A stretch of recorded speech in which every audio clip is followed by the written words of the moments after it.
السلام علیکم۔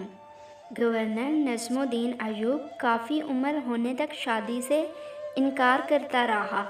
ایک دن اس کے بھائی اسد الدین نے اس سے کہا، بھائی تم شادی کیوں نہیں کرتے؟ نجم الدین نے جواب دیا، میں کسی کو اپنے قابل نہیں سمجھتا۔ اسد الدین نے کہا، میں آپ کے لیے رشتہ مانگوں؟ نجم الدین نے کہا، کس کا؟ اسد الدین نے کہا، ملک شاہ بنت سلطان بن مالک شاہ سلجوقی کی بیٹی کا یا وزیر الملک کی بیٹی کا۔ نجم الدین، وہ میرے لائق نہیں۔ اسد الدین حیرانگی سے، پھر کون تیرے لائق ہوگی؟ نجم الدین نے جواب دیا، مجھے ایسی نیک بیوی چاہیے جو میرا ہاتھ پکڑ کر مجھے جنت میں لے جائے، اور اسی سے میرا ایک ایسا بیٹا پیدا ہو جس کی وہ بہترین تربیت کرے، جو شہ سوار ہو اور مسلمانوں کا قبلہ اول واپس لے۔ اسد الدین کو نجم الدین کی بات پسند نہ آئی اور انہوں نے کہا، ایسی تجھے کہاں ملے گی؟ نجم الدین نے کہا، نیت میں خلوص ہو تو اللہ نصیب کرے گا۔ ایک دن نجم الدین مسجد میں تقریت کے ایک شیخ کے پاس بیٹھے ہوئے تھے۔ ایک لڑکی آئی اور پردے کے پیچھے سے ہی شیخ کو آواز دی۔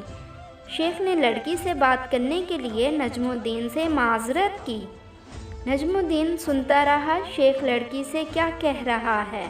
شیخ نے لڑکی سے کہا، تم نے اس لڑکے کا رشتہ کیوں مسترد کر دیا جس کو میں نے بھیجا تھا؟ لڑکی، اے ہمارے شیخ اور مفتی، وہ لڑکا واقعی خوبصورت اور رتبے والا تھا، مگر میرے لائق نہیں تھا۔ شیخ، تم کیا چاہتی ہو؟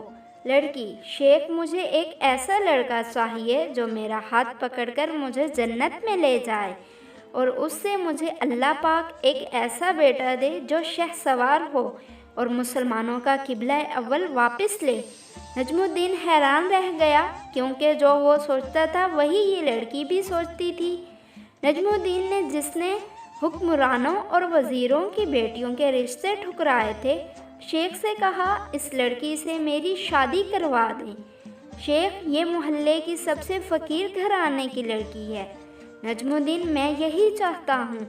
نجم الدین اس فقیر متقی لڑکی سے شادی کر لی اور اس سے وہ شہ سوار پیدا ہوا جسے دنیا صلاح الدین ایوبی کے نام سے جانتی ہے، جنہوں نے مسلمانوں کے قبلہ اول بیت المقدس کو آزاد کروایا۔